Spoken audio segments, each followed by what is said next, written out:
What's good, Internet? You're watching The Hamid Talks, and I'm back today to answer a question that you might be wondering about. Before we jump right into it, friendly reminder as well to support this channel. Making videos is real hard work, so hit the thumbs up, subscribe, and the bell button to show your support. I'm sure you've heard of some of the negative stereotypes about Scarbs out there.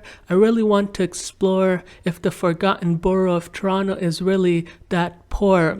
We're speaking in economic and financial terms, of course. There's a lot of ways we can approach the crucial question, but first we need to understand what Toronto is and how Scarbs plays into that picture. Now, if you know a bit about the history of Toronto, it became the six boroughs, which actually wasn't too long ago. Matter of fact, it was on the very first day of the year 1998 when the OG metropolitan area was merged with East York, Etobicoke, North York, and of course Scarbs. Now we have to recognize that different indigenous tribes and collectives have inhabited these lands for thousands of years before that, before colonial settlers labeled it as Toronto in 1843, officially so and so. Fun fact, although there are different narratives on where the name came from, it could well be the Huron word Atonronton, which means a place to meet, where the name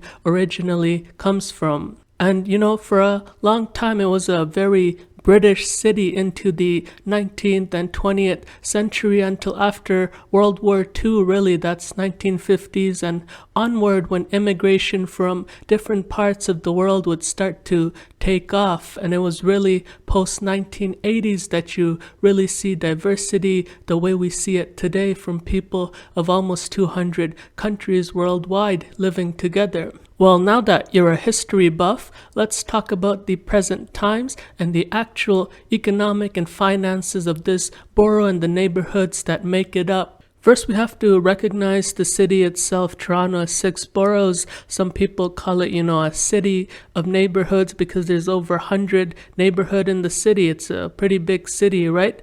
And they recognize the differences between them, and a Data Labs sort of research report says, and I'm quoting, the city, and they're referring to Toronto and the 6 boroughs, has the most pronounced income discrepancy in the whole region. The 10 richest neighborhoods all locate in Toronto, and 5 neighborhoods among the 10 poorest are in here as well. Researchers from the University of Toronto wrote in a report that Toronto is a collection of islands segregated by income, end quote.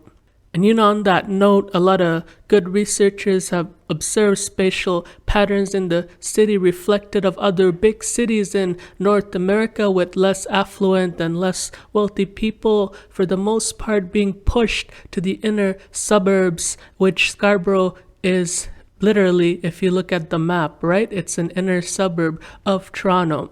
And also from the Data Lab report about Toronto, they say that most lower income families, except those still trapped in their dilapidated and outdated residence in downtown, have been pushed to the edges of Toronto, forming a buffer zone between the ultra-rich in the core of the city and the well-off living in suburbs. The satellite cities around Toronto reflect how families in North America distribute in accordance with their economic status.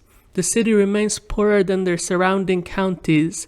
In cities such as Brampton, Mississauga, Hamilton, Oshawa, Barrie, and Kitchener, the low-income families all reside in the inner cities, accessing to limited living space, resource, and opportunities. The further away from the cities, the richer families become. The suburbs abound with high-income families have become more affluent, end quote. So, looking at recent data, and the government of Canada provides a lot of this, you just have to deconstruct it. Can we really compare them, the 6 boroughs, to other cities nearby or in the greater Toronto area or regions? Well, let's explore that important concern. If we take a look at the 2016 median household income, we can see that Scarborough Centre, as the area is called here in the census categories, has the second lowest figures of annual household median incomes of anywhere in Toronto, with York being the lowest. Scarborough North and East, the regions, these are census categories once again, are somewhere in between, tied with other parts of North York, which also seems to have relatively, modest or low household incomes, and Toronto Centre as well. Whereas Etobicoke and Toronto East clearly, and even some parts of the West, away from the city core, seems to be real places of affluence and wealth, very different from the three regions of the Scarborough. And in many respects, Scarborough's median household income are significantly lower than surrounding outer suburbs and the exurbs or commuter suburbs as they're called, with several such as Oakville and Milton easily in the six figures, almost double central Scarborough. So in simple, the middle class households, whatever middle class means, in Scarborough is not too far off financially from other poorer parts of the six boroughs such as North York and York. But when we compare them to surrounding cities outside in the outside suburbs, the outer suburbs of the greater Toronto area, the family income data shows us that, Scarborough really isn't that affluent after all, and it really has much lower incomes overall. And also this data could possibly be misleading because remember, this is household income before taxes. We take the median, which is much better than averages, by the way. If you don't know, median is the number at the 50% point. Averages can be skewed. So anyways, coming back to the point that in Scarborough, it could very well be that households represent a lot of family and extended families and, newcomer and immigrant families where people pool resources together in order to survive. But obviously, we would need to dig more into those assumptions. But it is very possible given that, the data does show that there's higher numbers of newcomers and immigrants in and around Scarborough. So let's sort of look at this question another way. Let's say we're not buying the whole East Scarborough, Central Scarborough, and North Scarborough thing because they're all in their own respective right pretty big places, and Toronto in general, even with just the six boroughs, is a huge place. As I mentioned, there's over 100 neighborhoods, right? So let's ask this question: where are the poorest neighborhoods in Toronto, or at least the top 10 poorest by median income, median household income, located, and compare with the 10 richest? Once again, the theory about the poor being pushed out to the inner suburbs of these cities, such as in the East, East York, and Scarborough, particularly in this eastern region, holds true if we look at some of the reports and data that has been dug into. And I'm quoting a Better Dwelling report right here. They do a lot of good research into real estate, etc. that says, and I'm quoting, "The lowest income were observed in Scarborough. The area south of Byng Park, around Pharmacy Avenue, had a median household income of just under $35,000. Just west of Linkwood Lane Park was in second with a median household income of just $36,000. And on the flip side, when we look at the list of the richest 10 neighborhoods, we get the likes of Sunnybrook and Rosedale. None of the neighborhood featured in the richest list are from Scarborough or matter of any of the eastern regions or boroughs of Toronto. And this sort of once again reiterates what the researchers are saying about Toronto becoming very polarized economically, and we're starting to see clear financial disparities between the boroughs and particular regions. And some researchers have really started to break the city down into three different cities, really, where you have City 1, where that's the high-income urban core, where they have seen great benefits from real estate boom, from urban growth, the likes of Forest Hill. You may have heard about that, where it's very hard to find houses below like $4 million, and there's so much family wealth and home equity just bubbling up.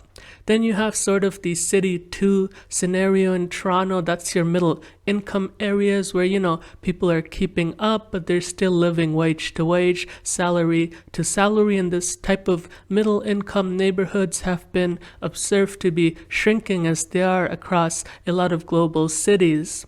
Now, the most worrying part is the growth in what you can say is city number 3, and these are really the low-income areas, mostly outside subway lines and what, we're calling inner suburbs, such as Scarborough, where people can struggle to pay for housing, basic needs. There's poor public transit. They often are in low income. They live in old high-rise apartment buildings. For some of them, the commute to work is ridiculous. Sometimes, at least an hour or more every day each way just to get to work to earn a wage or salary or whatever. So here I've included a very good chart of this one uses ridings, which is a collection of neighborhoods that feature in polling for voting and election purposes, and you'll see that 4 of the 10 poorest ridings in Toronto and case do hail from what's becoming a low-income city in Scarborough, which is very striking and a worrying trend in itself. Now, I should caveat that some pockets, very small pockets of Scarbs are indeed very wealthy. There's a lot of old money, expensive real estate, but these are very small, exclusive pockets, sometimes not even entire neighborhoods, just a small part of a neighborhood. For example, you'll see it by the bluffs near the water with the very big fancy houses. And I should note that, these issues of inequities have started to catch more public attention recently with the rollout of the vaccine and the high number of people in Scarborough who had the virus, the high positivity rate of infections, and people have started to take note of this. A recent blog by John Stapleton representing Open Policy Toronto, this organization which does research into inequity and the city, finds that, and he's speaking to sort of the COVID and the disparities that COVID has exposed. He reflects that Scarborough has more poverty than the rest of City of Toronto and the GTA, and much more than rest of urbanized Canada. It's a place where poverty rates are around 10%, the highest among any urban site in Canada, with 13% classified as non-working poor.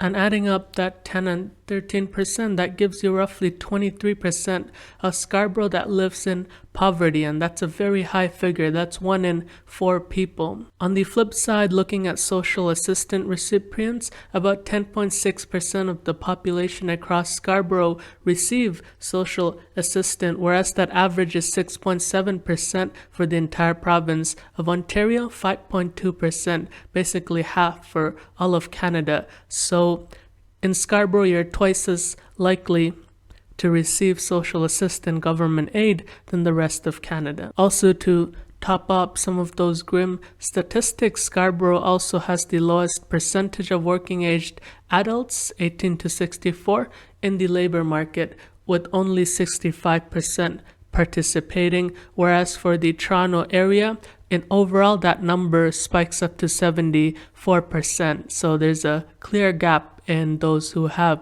access to job opportunities and are working age adults. All right, everyone.